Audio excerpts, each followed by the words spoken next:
amigos, eu espero que esteja tudo bem com vocês. Desde já eu quero agradecer a tua ajuda, o teu carinho, o teu apoio, por estar participando conosco deste trabalho. Você está no programa Noticast. Todas as quartas-feiras, às 18h30, já estamos no ar com um convidado especial. E nesta quarta-feira nós temos uma convidada especial, que é enfermeira Elisa Boscheroli. Boscheroli, olha aí. O que é um pezinho na Itália? É um pezinho na Itália, meu bisavô italiano. Bisavô italiano, que legal. Você já foi pra Itália? Já não, ainda não. É um dos meus sonhos, né? Conhecer fora, eu diria até que é o único lugar assim que eu realmente sonho em conhecer a Itália. Sim. Muito em função da família e tal. Tem bastante parentes lá por lá, então, A gente não sabe, tem um primo que tentou já a cidadania e tal, mas se perderam muitos documentos e não tinham conseguido. Eu nunca fui atrás mesmo, mas é uma possibilidade, assim. Aqui tem bastante italiano, italianos, né? Aqui bastante. Qualquer Boscheroli que tu encontrares aqui no Rio Grande do Sul, e no Brasil tem também. Tem em Brasília, tem em Goiânia, tem em São Paulo, tem... Tudo da árvore genealógica. Tudo desse meu bisavô. Ah, que legal. Então, tu vê só a diferença do sobrenome, que interessante isso. Tipo, esses países, assim, geralmente de primeiro mundo, né? Quando uma pessoa tem um sobrenome, ele se vai e todo mundo sabe de onde que veio, né? Sim. Não é que Silva, Souza, então, mas ninguém sabe de onde que veio. Mas o Boscheroli, o meu, escrito com QE, né? Que foi abrasileirado. Por isso que não se encontra documentação e tal para cidadania. Não tem-se os documentos originais, que era com C, né? Não era com QE. Não com Boscheroli.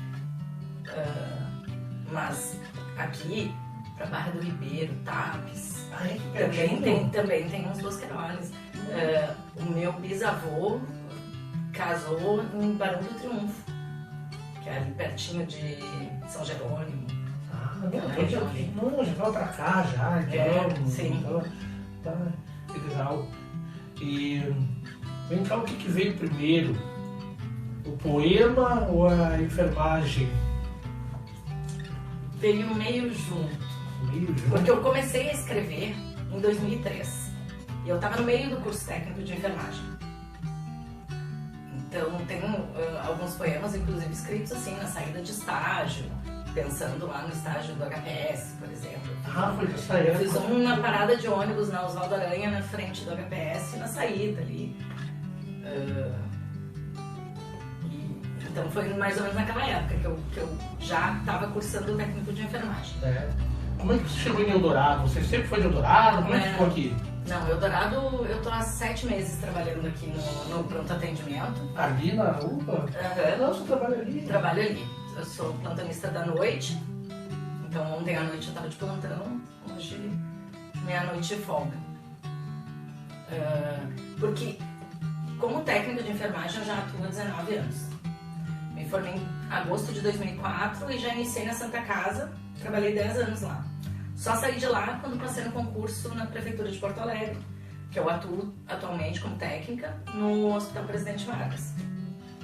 Então, a faculdade veio vindo depois, porque logo que eu fiz o técnico, me apaixonei pelo cuidado, pelo lidar diretamente com o paciente, né? Poder auxiliar ali nas coisas que realmente ele precisa imediatamente. Sim. E eu não, na época eu achava assim, a enfermeira é muito burocrática, eu não quero fazer, não quero ficar longe do paciente.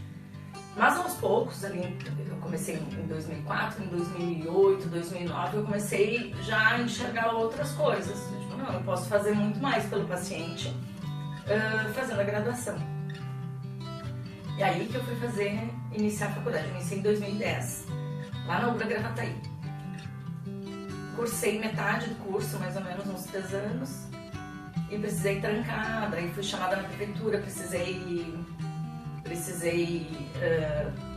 trancar a faculdade porque não conciliava os horários, não coincidia. E aí eu fui retornar mesmo para concluir a graduação em 2018 na Uniriter, no Campus FAPA, na Manoel Elis. e consegui concluir a faculdade, foi de muita luta, em 2021. Então, enfermeira, eu sou formada há 1 ano e pouquinho. Eu me formei em fevereiro de em dezembro de 2021. Então... Mas sempre estudando, sempre, claro, pesquisando. Então, na verdade, tu era técnica de enfermagem, mas estava já sabendo muita coisa. Já utilizando muitos conhecimentos, né? E então eu fiz meu último estágio de formação no segundo semestre de 2021 na UPA em Canoas, numa das UPAs de Canoas, né? E já em janeiro fui contratada lá. Trabalhei até setembro do ano passado em Canoas. E numa das trocas das empresas lá, porque a função da saúde lá, as UPAs são administradas por empresas, né, terceirizadas. Numa troca eu acabei não ficando, eu tive um acidente, torci meu pé, entrei para a INSS, então eu não podia nem ser demitida pela empresa anterior, nem ser contratada pela nova. E aí eu fiquei no limbo ali um tempo, e nessa eu tive o convite para vir para o Eldorado. E aí deu uma coincidência, terminou meu atestado, eu fui liberada, tive o convite para o Eldorado.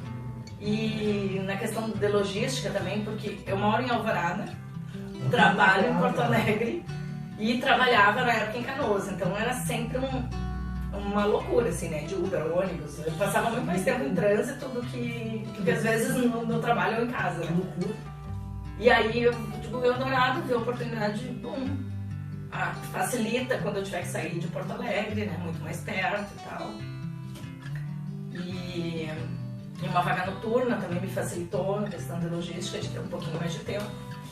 E aí tô então há 7 meses aqui em Eldorado. E numa área diferente, né? Porque eu trabalho como técnica há 19 anos com centro obstétrico, com gestantes, com parto. Com parto? Que legal, pô, vai ser interessante então.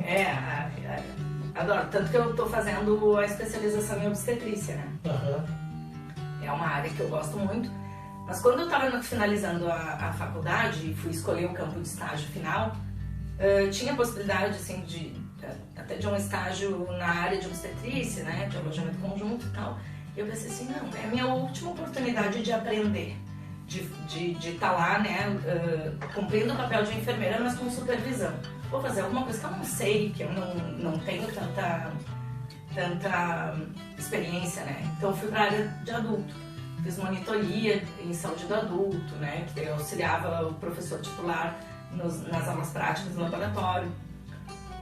Que uma das minhas ideias também é dar aula, eu sempre gostei de compartilhar o conhecimento, né. Então eu fiz essa monitoria, aí fiz estágio na área de adulto, consegui ser contratada, então hoje eu já tenho 1 ano e pouco de experiência em emergência, né, em saúde do adulto. Também é uma área que me cativa bastante, né, mas por enquanto a obstetrícia é o que eu tô investindo, assim, pela grande experiência que eu tenho, né. E tem que aproveitar, porque a gente... Era o que você queria ou aconteceu? A enfermagem? Eu gosto muito de contar minhas histórias, né? Eu sou uma contadora de histórias. Eu gosto de ouvir histórias. Então, assim, até o 7º ano do ensino fundamental... Até o 7º ano do ensino fundamental, eu queria ser professora de matemática. Olha aí. Hoje eu vejo que realmente não teria dado certo, né? Não, ainda bem que não fui para essa área. Não sou tão boa assim com os números, né? Mas até a 7ª série e tal. E aí, na 7ª série, em ciências, a gente estudou o corpo humano. E um trabalhinho tinha que fazer um coração de argila e explicar a pequena e a grande circulação. O sangue vem, entra na artéria, sai da veia, vai para... né? Toda o caminho do sangue no corpo. E eu achei aquilo tão fantástico. Eu achei assim... e eu acho ainda, o corpo humano é uma máquina perfeita. Pois é, né? Então, assim, é tudo muito perfeito. E aí aquele coração e aquela viagem do sangue no corpo humano, sai daqui, vai pra ali, tudo com um porquê, tudo com um propósito, eu me encantei. E aí na época eu queria fazer medicina. Eu não queria fazer medicina, vou ser médica, vou ser cardiologista, eu queria ser. Meu avô tinha recém feito uma ponte safena, então eu ficava pensando, fazer uma cirurgia e tal. E fui com esse pensamento. Eu sempre fui uma criança com notas ótimas, né? Eu sou a mais velha de 4 irmãos e nós éramos na escola referência, os Bosqueroli. A gente estudou numa escola pública, né? Nós tínhamos uma vida bem carente, assim, não, né? Éramos uma família que passava muita dificuldade, inclusive, em alguns momentos. Mas uma coisa que meu pai sempre dizia, vocês têm que estudar. Conhecimento ninguém tira de vocês. Então isso eu peguei pra mim, realmente introjetei e sempre levei como um mantra, como um lema da vida. E então assim, a gente estudou num colégio pequeno, de bairro e tal, ia sempre muito bem. Um dia apareceram 2 alunos do Colégio Tiradentes da Brigada Militar no meu colégio para falar sobre o colégio. Eu nunca tinha ouvido falar. Embora meu avô fosse policial militar, né, aposentado, meu pai tinha sido da brigada, já tinha sido bombeiro e tal, mas a gente nunca tinha tido contato, não sabia que existia o colégio. E eu cheguei em casa e disse assim, eu quero estudar no Tiradentes. E aí meu pai foi lá, fez minha inscrição. Tinha prova prática de corrida, né, de resistência, tinha prova de português, matemática, redação. Eu fui sem estudar, sem nada. E aí eu passei. Eram 60 alunos selecionados, né, em 2 turmas. Eu entrei, depois meu irmão entrou, depois a minha irmã entrou, só mais novo que não foi. Não quis, não era vibe, acabou não indo para o Tiradentes, não seguiu, mas nós fomos. Então era um colégio conhecido pela excelência, assim, embora fosse um colégio com professores da rede pública de ensino, tinha, né, o diferencial da disciplina militar, né? Sim. E várias atividades, assim, né, de trabalhavam a respeito, hierarquia. Então, coisa que falta hoje, né, para a juventude. E aí lá, eu era a melhor aluna do colégio do 1º grau, e lá eu era uma aluna mediana. Capaz, era um colégio forte, então. Era forte, assim, alto índice de aprovação vestibular da URGS, né? Não existia ENEM ainda naquela época, né? Então era assim, quem era pobre precisava passar na URGS, né?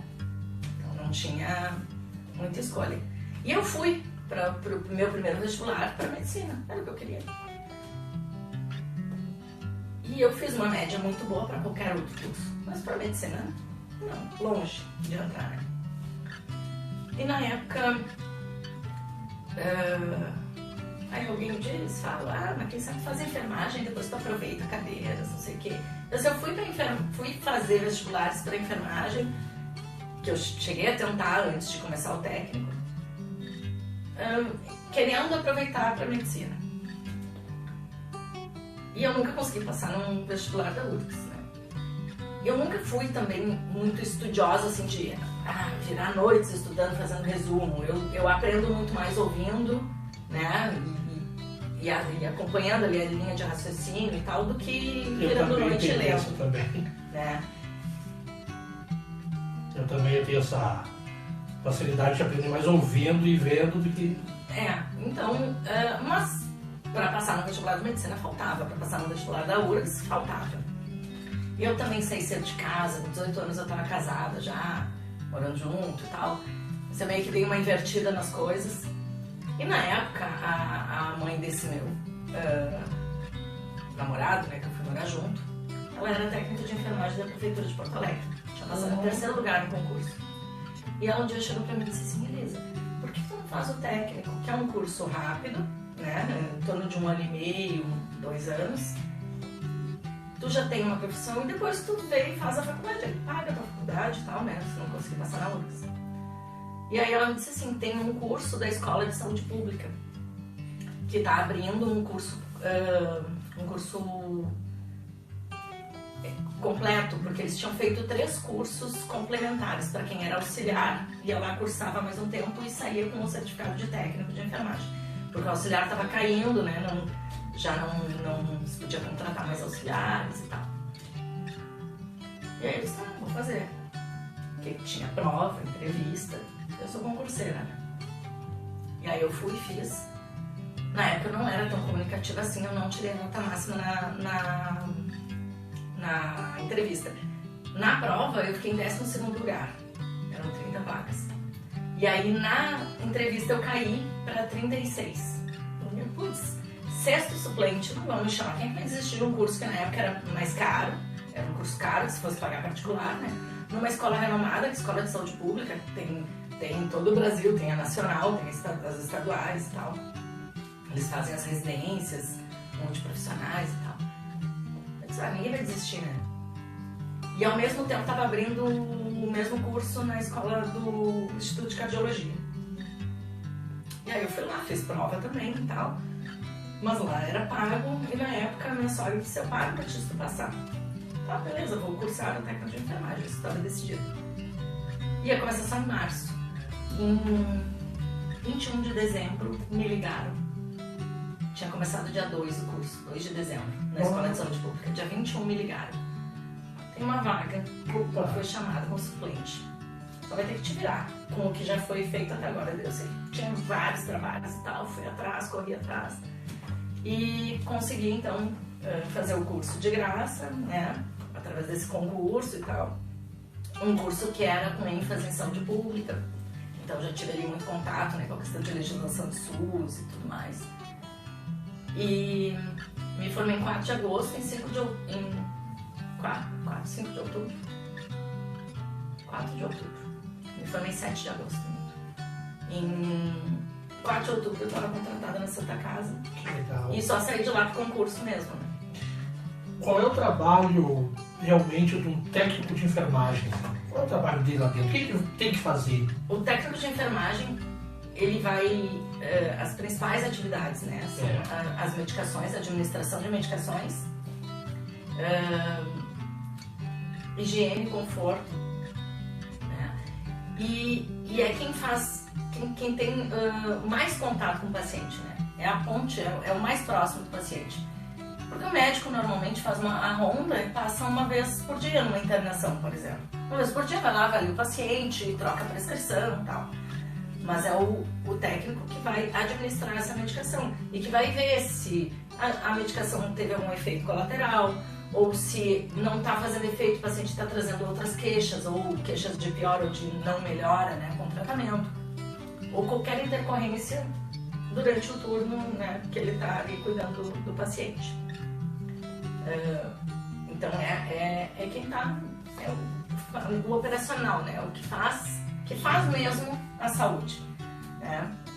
Claro que nada acontece se não tem toda uma equipe. Eu costumo dizer que assim, se não tiver as meninas lá da higienização e não tiver limpo o quarto, e não tiver limpo o setor onde eu vou preparar a medicação, não funciona a saúde. Se lá na recepção derem uma informação errada, ou não orientarem o paciente a chegar no setor correto, né, ou não fizerem a ficha, não funciona a saúde. Né? Se o médico não estiver lá para prescrever, para avaliar, porque ele estudou para isso, para diagnosticar e prescrever a medicação adequada, não funciona. Mas também não funciona se o técnico não administrar e não souber administrar. Né? E nada funciona se o enfermeiro não tiver a provisão de leitos, a provisão de materiais, a provisão de recursos humanos. Então o enfermeiro é gestor de tudo isso. E qual é a parte mais difícil que foi para ti, assim, trabalhando de técnica de enfermagem? Assim, que teve que... Ou não, tudo que foi tirado de letra? Não, de letra não, sempre tem, né, as dificuldades. Acho que uma das principais dificuldades na área da saúde, em qualquer área que trabalhe com outras pessoas, né, que preste serviço para outras pessoas, são as relações. As relações sempre podem ser um problema, né? Mas isso eu normalmente tiro de letra. Eu sou agregadora, eu sou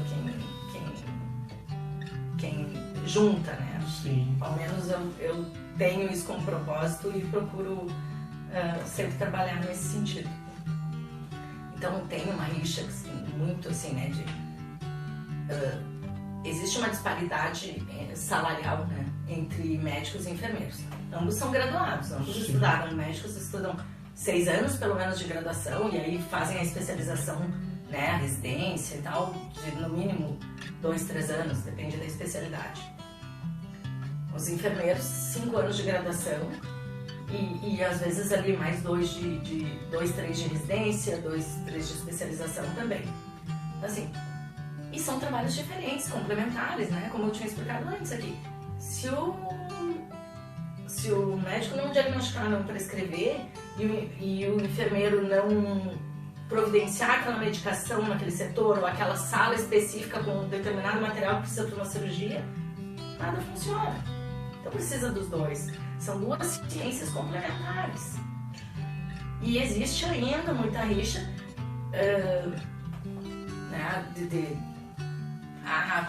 o médico manda, o enfermeiro tem que obedecer, escala hierárquica. Não, nós estamos no mesmo nível, médicos e enfermeiros graduados. Mas ainda assim, há uma desvalorização gigante da enfermagem em relação aos salários. A gente trabalha a mesma carga horária, às vezes mais carga horária, com um salário muito menor que o médico, que o profissional médico, né? Tanto que agora estamos aí nessa luta, na verdade é uma luta de mais de 30 anos, por um piso salarial, né, para a categoria. É por isso que estava tendo manifestações de médicos, era por esse motivo. Médicos teve uma questão mais do ato médico, que tinha alguns procedimentos ou algumas coisas que eles não queriam que outros profissionais também pudessem fazer, né? E aí não envolvia só a enfermagem, né? Isso teve alguns anos atrás, né? Agora as manifestações têm ocorrido em prol da enfermagem, né? Principalmente depois da pandemia, se mostrou muito, muito importante, não que antes não fosse, mas agora apareceu, né, para a população, acredito, a importância da enfermagem, né? De estar ali do lado, quem vai ali administrar o oxigênio é quem vai perceber as alterações e vai comunicar ao médico para ele prescrever. Então, não tem saúde sem enfermagem. Dentro de um setor, hoje, por exemplo, onde eu trabalho como técnica, tá? São 2, 3 plantonistas, mais 2 residentes, e são 7 técnicos de enfermagem, 3 enfermeiros. Assim, é pouco ou é bastante? Tá na média, tá bom? Tá na média, assim, pensando em dimensionamento de pessoal, assim, ainda poderiam ter mais profissionais de enfermagem para o número de pacientes que se atende. Mas, quer dizer assim, são muitos profissionais de enfermagem, mais que médicos normalmente, né? Isso eu estou falando do centro obstétrico, que envolve uma emergência, que eu tenho plantonistas ali 24 horas. Mas numa unidade de internação, que eu vou ter uma equipe de 7, 8 técnicos, 2 enfermeiros, e que o médico ou assistente vai passar uma vez por dia, não tem médico ali o dia inteiro, né? Numa unidade de internação. Então quem está lá é a enfermagem, quem faz acontecer, quem faz funcionar é a enfermagem. E aí a gente teve uma grande vitória no ano passado, né? Que teve a questão do piso, tudo passou por votação, Senado, Congresso, não sei o que, e sancionado pelo presidente. Ainda no passado, que era o Bolsonaro. E aí, na sequência, o STF barrou isso, porque não se tinha indicado de onde viriam os recursos para o pagamento do piso. Então, está bloqueado desde o ano passado. Agora, ontem saiu, então, foi assinado um projeto de lei que prevê de onde vêm esses recursos. Aí o presidente Lula assinou. Agora vai também para votação de novo em Assembleia, Congresso. Que loucura, né? Tudo. E aí ainda precisa cair aquele veto do STF, né? Então, assim, a gente está na luta. Claro. Né? Porque o que acontece? A maioria dos profissionais de enfermagem tem jornada dupla, tripla. Para poder ter uma renda que traga algum conforto. Tá, e isso pela lei, assim, tipo assim, eles aceitam de boa ou na verdade é uma batida de pé, entendeu? Para poder ter uma vida melhor, mais confortável? Não. Porque, tipo, passam horas e horas e às vezes... numa instituição, tu tem um limite de horas que tu pode cumprir, assim, direto, né? Agora, em duas, assim, não se tem até um controle sobre isso, né? Eu mesmo já fiz 48 horas de plantão. Como é que conseguiu? Sai de um para outro, de um para outro, de um para outro. E cafezinho. Café energético. Café energético. É trincado no café. Mas aí, claro, o que isso pode, né, em algum ponto, comprometer a assistência. Perder a qualidade, né? Sim, é isso. Porque a atenção não é a mesma, né? O cansaço, ele vai, não adianta. Somos uma máquina perfeita, mas que tem os seus limites, né? Então, o piso vem também com essa importância de qualificar o serviço. Não é só qualificar o contra-cheque do profissional. Mas no momento em que eu ganho melhor, eu consigo manter um emprego, abre mais emprego para mais pessoas. Se tiver piso, eu trabalho só num. Não tenho interesse em continuar em dois, de jeito nenhum, né? Porque aí eu vou ter qualidade de vida, eu vou ter um salário digno e a minha assistência vai ser de maior qualidade. Então, assim, a população ganha. Né? Vamos botar assim, ó. O médico, digamos assim, tá, vamos botar 100%. O médico, digamos que seja, um exemplo, 100%. O enfermagem está em quanto por cento, assim, diferente, assim, de... Tá o quê? 40, 50, se o médico tá 100, tá no limite. Eu não sei bem... Não digo valores, mas tipo o tamanho, assim, da distância. É muito grande, assim? É grande. É grande a diferença. Eles trabalham menos horas por um valor maior do que a gente recebe entendi. também. Você tem que trabalhar bem mais para poder... Bem mais para alcançar, né? É. E não é... E assim, não entendo, eu não quero que diminua o salário dos médicos. Pelo contrário, eu acho que eles são extremamente importantes. Eles estudam pra caramba, né? Se especializam. Mas a enfermagem precisa... ser olhada mais, enxergada melhor. Assim, não quero... Todos somos importantes. Né? Então, assim, tem lugares que pagam salários, assim, vergonhosos. E aí, às vezes, a gente tem que aceitar porque precisa, né? Porque tem que trabalhar. E eu vi muito assim, vamos fazer greve pra tentar, né, puxar essa questão do piso e tal. E a enfermagem não para. E não para muitas vezes assim, mas não vou deixar a população desassistida. Então, assim, tem muito coração envolvido, muito amor, né? Quem tá ali, normalmente, tá porque gosta de cuidar, porque se importa. Sim. Quem tá na área da saúde geral é porque se importa. Não é simplesmente por dinheiro. Mas estamos na luta. Tivemos uma vitória ontem, né? E vamos seguir aí torcendo que as coisas... Essa ideia de mais médicos, o que é mais importante? Investir na saúde, na educação do povo para se tornarem enfermeiros médicos ou trazer pessoas lá de outro país, né, para vir trabalhar aqui, para ganhar o dinheiro daqui? Eu não gosto de entrar muito nessas polêmicas que envolvem questões políticas, porque isso são questões políticas. Né? É político, mas... É político, né? Esses projetos, ou que nem assim em Porto Alegre tem os projetos de parcerias público-privadas, que contratam, né, que terceirizam e tal. Eu acho que toda e qualquer política que for para beneficiar o povo, o interessado maior, né? A população. Eu acho que pode ser válido. Por que trouxe de fora? Por que não investiu aqui? Tem N fatores que eu não estou apta a discutir, né? Agora, uma coisa assim, falou investir, né, na população, para tudo, né? Não só para a área de saúde, para os profissionais da área de saúde. Sim. O investimento ele tem que vir lá da educação básica. Se a criança de 4 anos não tem vaga na escolinha, né? Uma escolinha, se não tem qualidade, se não tem merenda escolar, se não tem transporte para levar, né? Isso pensando em comunidades, né, distantes e carentes. Assim, Não tem, né? A gente precisa valorizar o AI, valorizar o professor, né? Outra categoria extremamente desvalorizada que forma todas as outras. Então, o juiz top das galáxias, ele começou lá na educação básica, um professor que alfabetizou ele, né? E o professor de História e Ciências ao longo da educação básica. Então, isso aí é indiscutível, né? Que é necessário, né? E aí as outras questões são políticas, são de custo, né? Daqui a pouco para contratação é mais barato.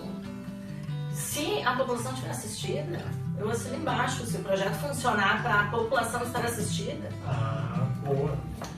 E o que o povo não entende, assim, no posto de saúde? Porque muita gente parece que reclama, mas não tá do outro lado pra, sabe? Como eu disse, eu fiz o meu técnico de enfermagem com ênfase em saúde pública, né? Então, assim, eu não entendia nada de SUS, né? SUS, o Sistema Único de Saúde, é um sistema que tem tudo para funcionar, ele é perfeito. Porque ele pensa em prevenção, ele pensa lá no cuidado básico, os que chamam unidade básica de saúde, é no cuidado básico. Tu previne, tu trata ali para não chegar no terciário, lá no hospital, tendo que internar numa UTI, tendo que, né, fazer uma cirurgia. Claro, se precisa fazer, tem que ter toda essa assistência. Mas se tu faz o cuidado lá, o acompanhamento lá, mas culturalmente, o que a gente faz? A gente tem uma dor no dedão do pé e a gente vai aguentar. Quando tiver no joelho, agora tem que ir. Aí tu quer um atendimento para ontem. Né? Ou então tem uns memes muito legais que assim, o médico diz, tu tem uma doença grave. Aí a pessoa, ai meu Deus, eu vou morrer. Não, mas tu pode curar ou tratar com alimentação, bons hábitos, exercício físico. Daí a pessoa diz, eu vou morrer então. Porque querem um milagre, querem um remedinho, uma pílula mágica para tratamento, né? E querem, eu digo isso, eu também quero, todos queremos, a gente quer o que é mais fácil, a gente quer a solução rápida para tudo, não só para a saúde, né? E aí se tu faz um acompanhamento, né, direitinho no posto, né, principalmente assim, doenças crônicas, hipertensão, diabetes e tal, tu não chega, né, a precisar de um nível secundário, um nível terciário, né, que vai evoluindo assim, né, então unidade básica, né, fazer aquele acompanhamento básico, um médico da família e tal. O secundário daí já são as especialidades, né, e o terciário hospitalar daí é um nível mais complexo, né, de recursos mais complexos. Então tem que se mudar ainda essa cultura, né? Eu vejo, trabalhando hoje em emergência, que muitas vezes as pessoas vão buscar um atendimento de urgência e reclamam da demora do atendimento, mas na hora que a gente faz a classificação de risco, né, porque o paciente ele não é mais atendido, antigamente era por ordem de chegada, ele é atendido conforme o risco. Ah, é? Existe uma classificação internacional que se utiliza que conforme os sintomas, os sinais e o estado da pessoa, ela necessita de um determinado atendimento e outro. Então ela vai ser classificada por gravidade. Então se eu chegar lá com dor de cabeça, mas com a pressão normal e tudo mais, e chegar uma outra pessoa com dor de cabeça, dor no peito e pressão alterada, mesmo que a outra tenha chegado depois, ela vai ser atendida antes. Por isso da triagem. Por isso da triagem. Ela tem um risco maior. Então assim, muitas pessoas buscam o atendimento e, claro, a sua dor é sua, né? É subjetiva, mas são coisas que poderiam ser tratadas na unidade básica de saúde. E aí vai para uma emergência, vai esperar várias horas, porque vão entrar urgências que vão precisar, que tem um risco de vida maior, né?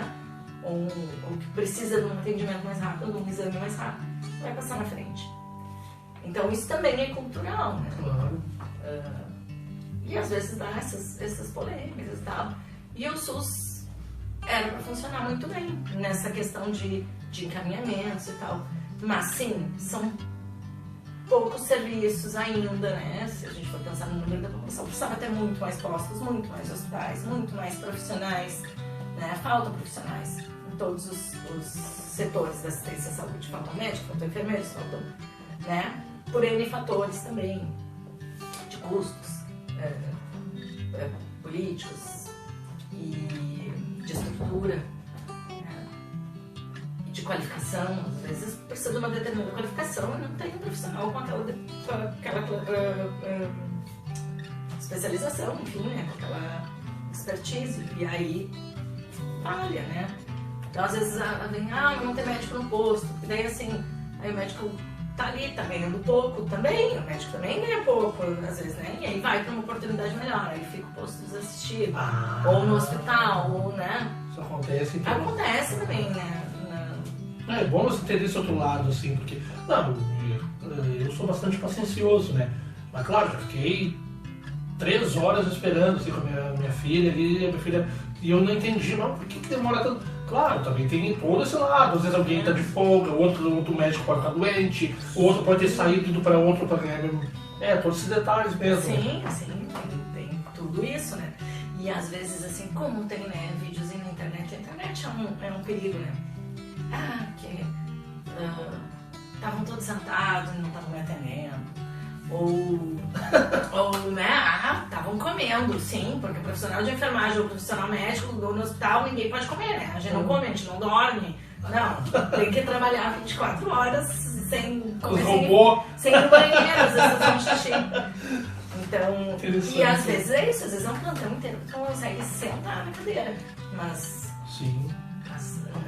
Se enxergar que a gente sentar, já vem a cobrança, né? Eu lembro que nos anos 90, assim, quando a minha avó me levava no posto de saúde, parecia ser tão rápido, sabe? Eu chegava ali, não sei se é porque é a lembrança da bezetacil, né, da penicilina, mas assim, parecia que era tão rápido a chamar o atendimento, assim. Mas tem uma coisa também, 1990, ainda estava começando, o SUS estava sendo desenhado, assim, né? Já recém começava, ainda tinha, eu me lembro do INAMPS ainda, né? Então o INAMPS era quem tinha carteira assinada que podia utilizar. Então o SUS, ele é 100%, ele atende 100% da população. Antes o INAMPS atendia só quem era trabalhador, quem tinha, era quase um plano de saúde. Sim. Né? Então assim, nem todos tinham essa assistência direta, rápida, né? Acesso, né? Universal, como é o SUS. Eu tenho uma pergunta, assim, olha, eu estava aqui num bate-papo com o deputado Elisandro Sabino, e claro, talvez não foi no teu tempo, né, você está há pouco tempo em Eldorado, mas você vai entender a pergunta. Ele destinou 100 mil de verba para o posto de Eldorado, tá? Vamos botar assim.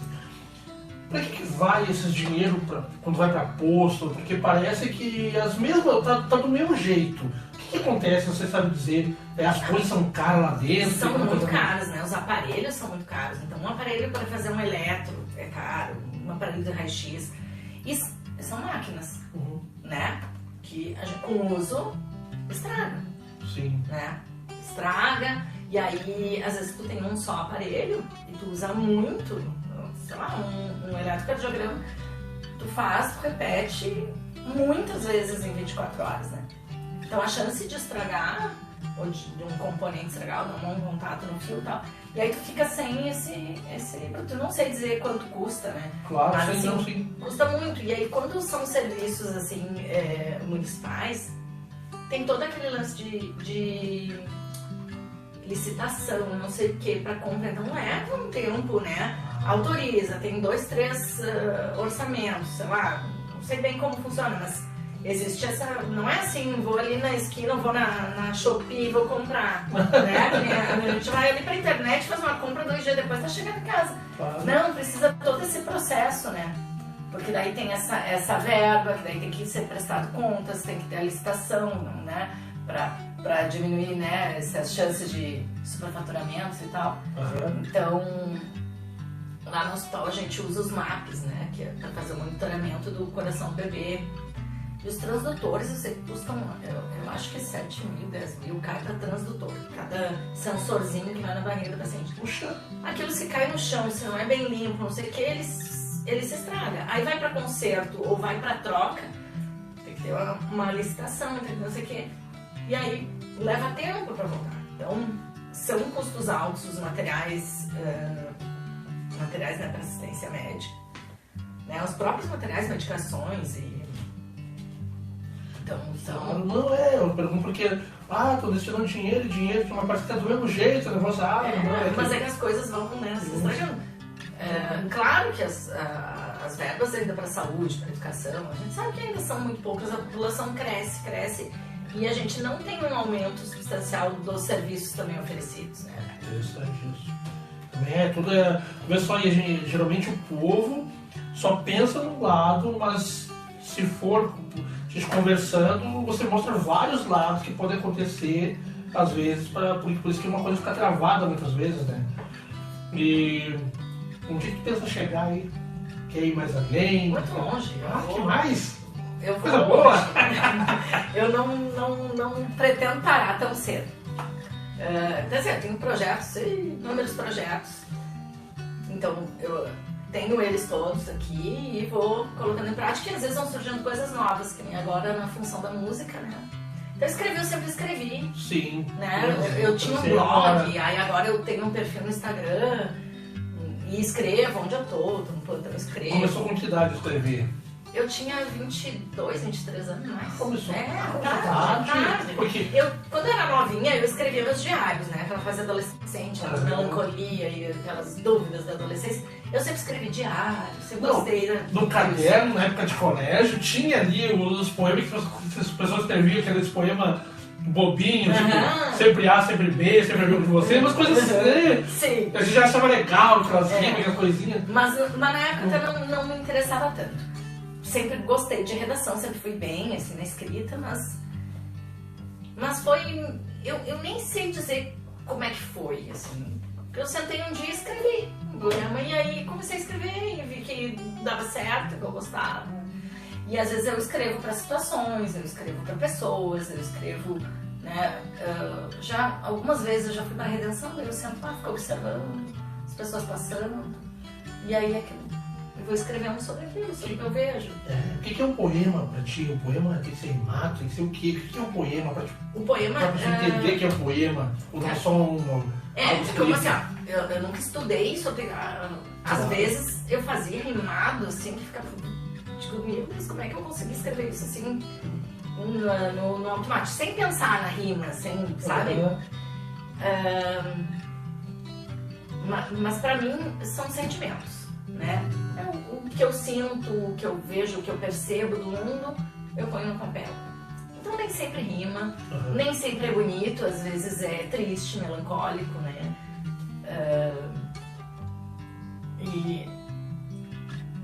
Mas são meus, são o meu sentimento. Eu boto no papel. Colocado no papel. Pensa em escrever um livro, ter uma ideia? Penso. Eu já até comecei a escrever a minha biografia. Olha pra atenção. Que legal. A minha história. Comecei, mas como eu faço 1,5 milhão de coisas, né? O dia tem poucas horas pra mim. Eu não consegui dar sequência. Às vezes eu volto lá, dou uma lida, escrevo mais umas 2 frases e tal. Comecei lá na infância, então tem muita coisa pra escrever ainda. E pretendo publicar os meus poemas e tal. Mas estão ali. Estão guardadinhos, eu devo ter... nem sei, são uns 300, 400 poemas. Meu amigo do céu! Às vezes eu pego assim, agora com a função do smartphone, antes eu escrever em papelzinho. Eu tenho uma pasta que tem notinha de caixa, assim, escrito atrás. Papelzinho de hospital com logo, tem da Santa Casa, tem de todos os lugares. Eu pego ali um rascunho e escrevo. Mano, não dá pra chegar, porque às vezes vem a ideia e se deixou, passou, já era. Daí já era. Agora eu vou no e-mail, daí eu escrevo um e-mail pra mim. Escrevo, daí salvo. E às vezes assim, eu escrevo 2, 3 frases e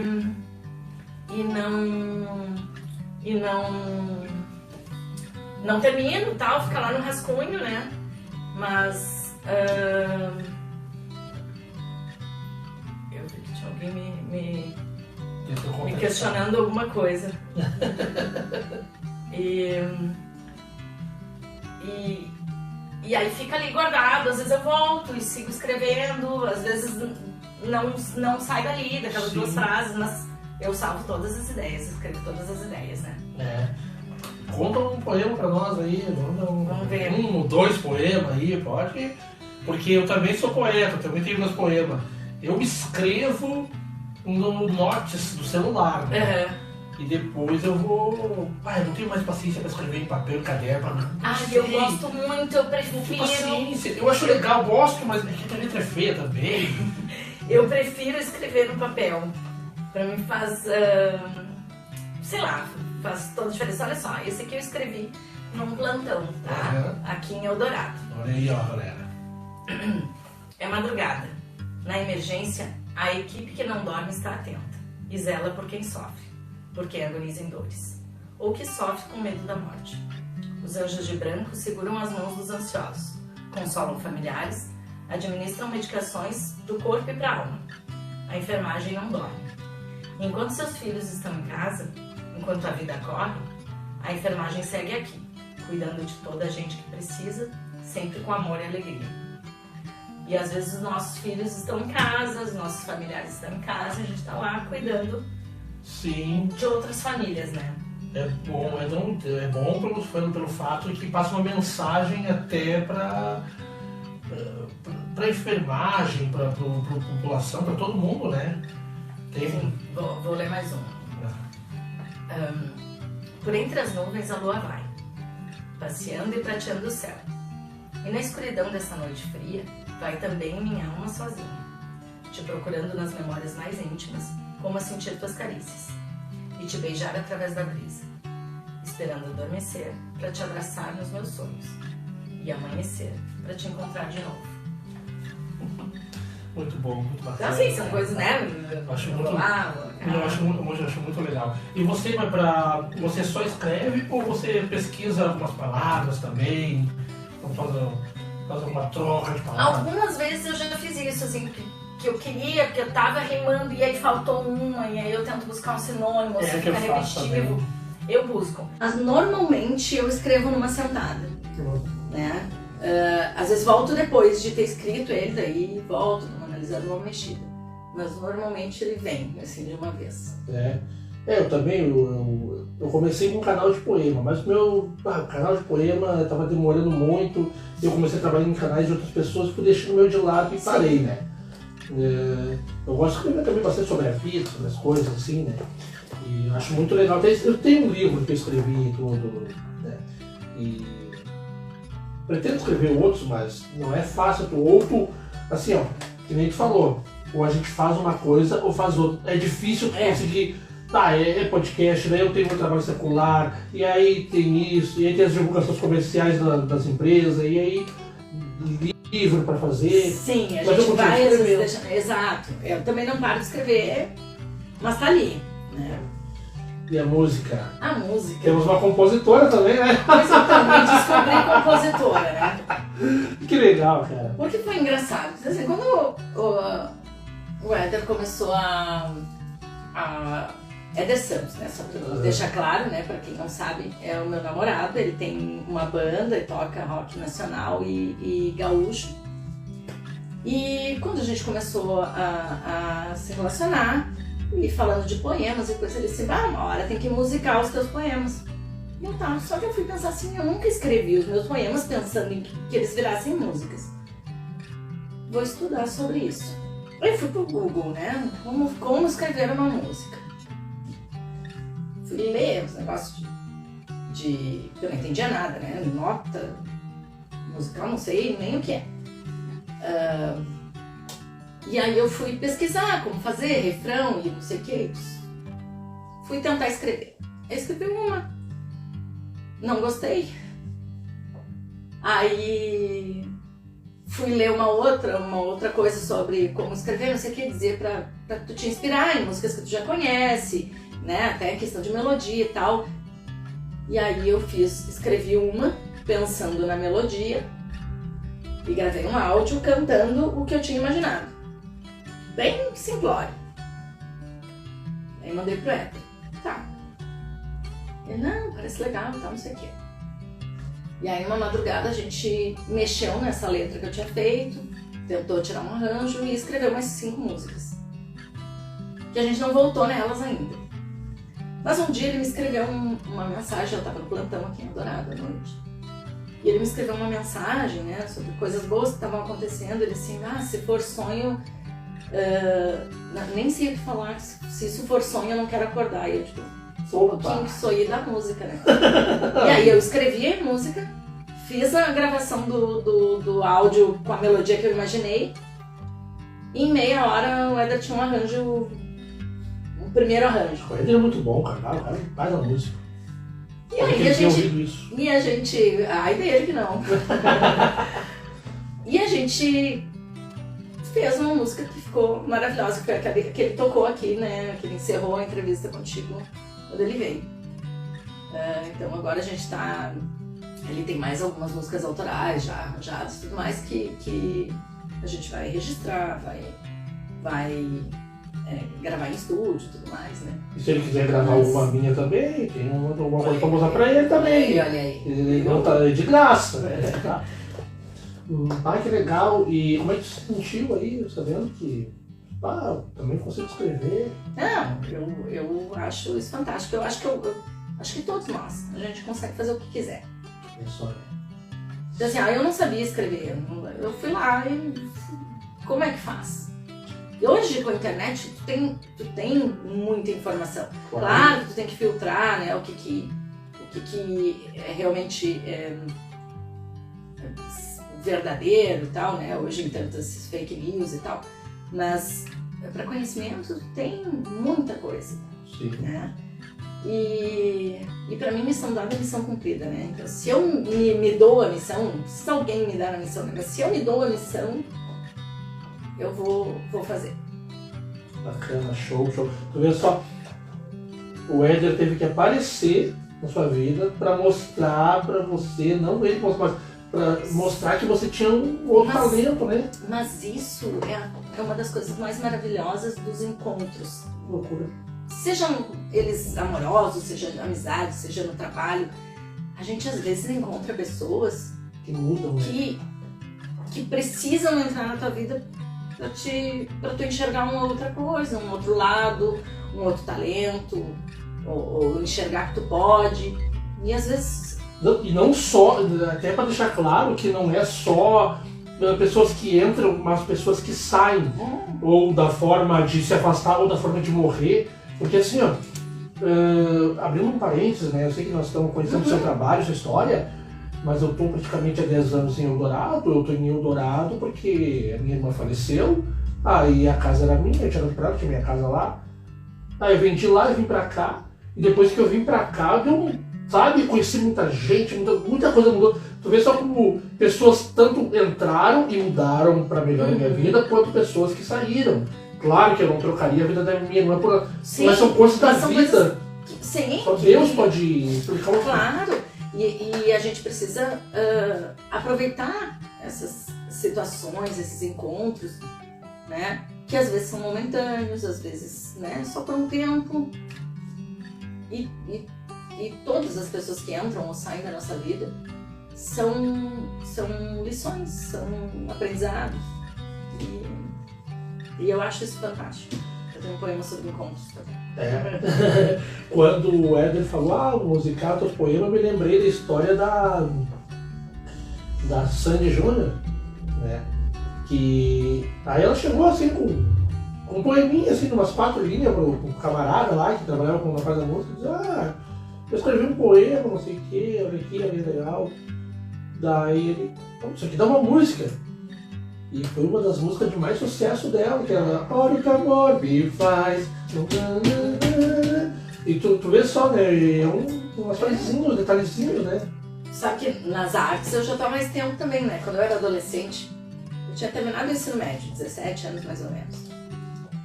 E aí fiquei um ano assim que eu não tinha terminado o colégio, não tinha passado em vestibular, fiquei meio que parada. Minha mãe trabalhava, meus irmãos estudavam, e eu ficava sem fazer nada praticamente o dia todo. Aí cuidava da casa, né, cozinhava pra minha mãe que voltava e tal. E aí tinha uma gurizada do bairro, assim, que eram mais novos, mais da idade dos meus irmãos, assim, 4, 5 anos mais que eu. E a gente conversando um dia, falando desses teatros que a gente apresenta no colégio, trabalho de escola. E o meu irmão escreve. O meu irmão escrevia músicas e poemas com 6 anos de idade. Olha. E aí a gente começou assim, a gente podia fazer, né, uma peça de teatro para apresentar na associação do bairro. A gente morava em Viamão nessa época. Pra arrecadar alimentos e agasalhos, não sei o quê. Aí eu disse, claro, vamos fazer. Vou pedir pro meu irmão escrever uma peça pra nós. Em 6 dias ele escreveu uma peça de teatro, contando uma história, com todas as cenas e as falas de cada personagem. E ele escreveu cada personagem para cada um dos adolescentes lá do bairro, que era do grupinho ali. Bom. E a gente chegou a se apresentar no Festival de Teatro Amador do Rio Grande do Sul, que foi em Rolante naquela época. 1999, acho que 98, 99. Se apresentou pelo Conselho Viamonense de Direitos da Criança e do Adolescente, ganhou até cachê na época. E fizemos várias coisas legais, bacanas. E eu era a coordenadora, assim, do grupo, né? Então, eu vivi um ano, como eu não tinha outras atividades, eu estava sempre em contato com a Secretaria de Cultura, com o pessoal direto, assim, envolvido ali na cultura de Viamão. Fiz umas oficinas com vários diretores de teatro e tal. Eu era quem tinha mais tempo disponível. Essa foi uma experiência bem interessante. Eu gosto de dizer que no Dia Mundial do Teatro, 27 de abril, teve um evento em Viamão, a gente fez uma caminhada, todos os artistas da região, fez uma caminhada, todo mundo vestido, com figurinos e maquiagens e tal. E teve uma apresentação especial, que era uma homenagem para a atriz Carmen Silva. Lembra da Carmen Silva, aquela que era da propaganda da Minócia? Isso. E aí eu tive a honra de apresentar uma sketch para ela. Eu e meus 2 irmãos, a gente fez o meu irmão, né, que escreveu, fez uma adaptação do Alto da Barca do Inferno, de Gil Vicente, lá de 1500, sei lá quanto. E aí a gente apresentou pra ela, assim.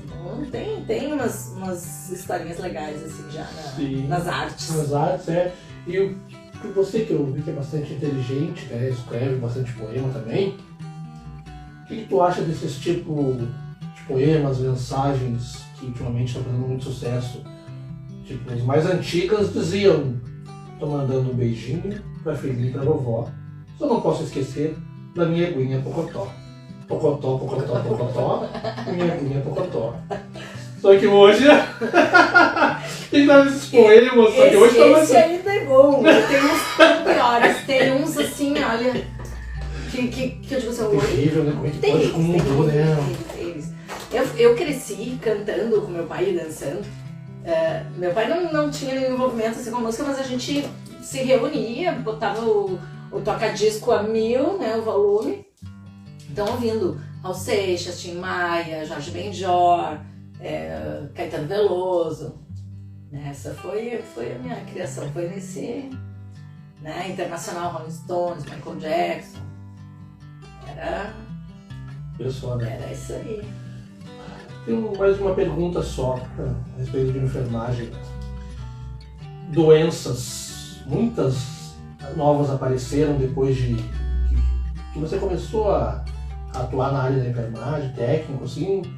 Eu acho que a coisa que eu vi depois que eu comecei a atuar foi assim, H1N1, que veio lá atrás, e agora Covid, né, de grande impacto, assim, né? Mas óbvio, assim, todo dia se descobre alguma coisa nova, né?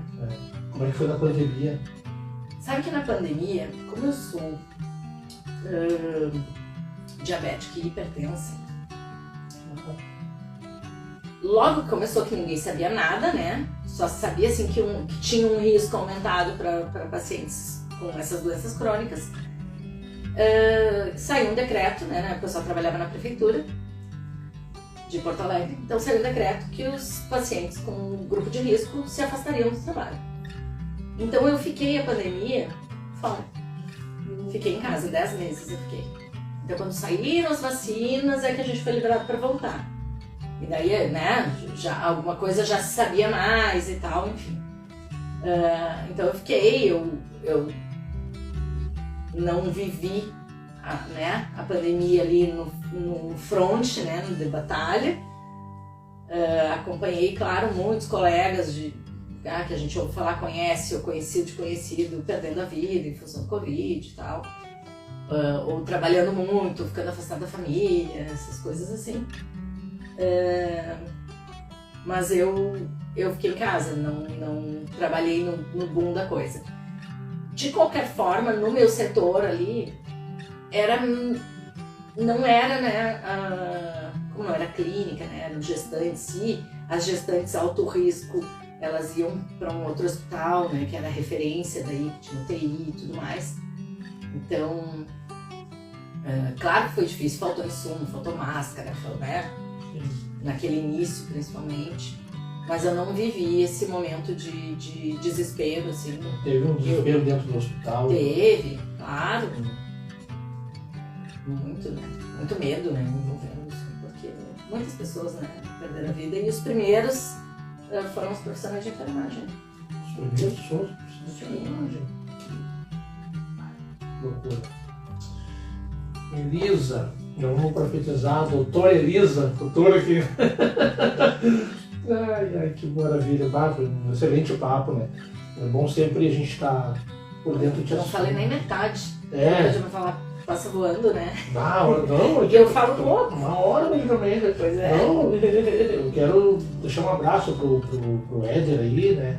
Éder Santos, Éder Santos, e do Paralelo? Horizonte Paralelo. Horizonte Paralelo. Não é que eu esqueci que o cara tá na vibe, na conversa. Sim, e aí... é muita coisa. Daqui a pouco eu passo os arroba aí, pessoal seguir. Claro, pois não vamos perder. Eu quero agradecer o JP Salgados aí, ó. Eu também. Também quero agradecer o JP Salgados. Olha aí, ó. JP ali no pronto atendimento, qualquer comemoraçãozinha que a gente faça, porque a gente precisa comemorar, né? Não é só trabalho que a gente vive, não é só de boleto. A gente chama JP Salgados. Bom, bonito e barato. Maravilhoso. Olha, faz a alegria da equipe.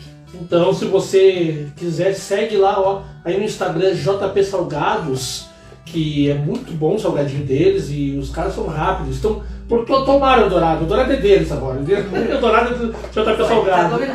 Tá combinado. Muito obrigado, doutora Elisa, enfermeira, né, jornalista. Vamos, porque você faz um trabalho, né, um papel magnífico. Eu digo assim que profissionais de saúde, professores, para mim eu tenho maior respeito, assim, olha, maior respeito mesmo e admiração.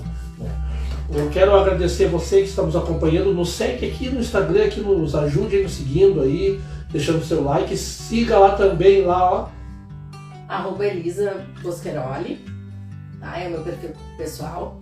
Tem o perfil, então, do Éder Santos e Horizonte Paralelo, @edersantos.horizonteparalelo. Eu sou produtora da banda e marco os shows, qualquer contato comigo, segue lá.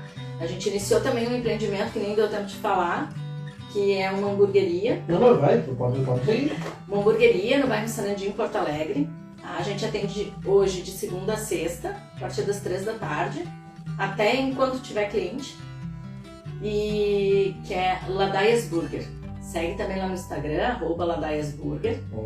A gente faz eventos de 15 em 15 dias com música ao vivo.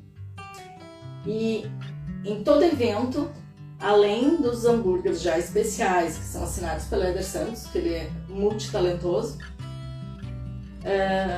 a gente tem vai ter, né, em cada evento um hambúrguer temático, né, especial para aquele evento, para aquele músico que vai estar tocando com a gente, né, que vai estar sendo servido apenas naquele dia. Olha aí, que bacana. Não dá para perder. Que legal. Dia 25, o próximo evento. Opa! Se inscreva no canal também lá no YouTube, nos ajude lá no YouTube, lá, ó, no Notcast. Já passamos dos 1000 inscritos e o canal está crescendo e a gente espera que monetize para contratar funcionários. Por isso que eu sempre peço assim, gente, se inscreva no canal do YouTube ali, porque gerar ali, emprego, olha, isso aí. Gerar emprego, esse é o sonho. Fazer né? a máquina rodar. Obrigado. Mais alguma? É isso, agradeço a oportunidade e qualquer coisa, dúvidas que tiverem também podem me chamar lá no Instagram. Olha aí, ó. Obrigado a todos pela presença, que Deus abençoe a vida de cada um. Um abraço até quarta-feira que vem às 18h30, hein? Quarta-feira que vem nós vamos ter um dos maiores fotógrafos de Eldorado do Sul, Dixon. o seu fotógrafo. Esse é o lema dele, ó. Ah, legal.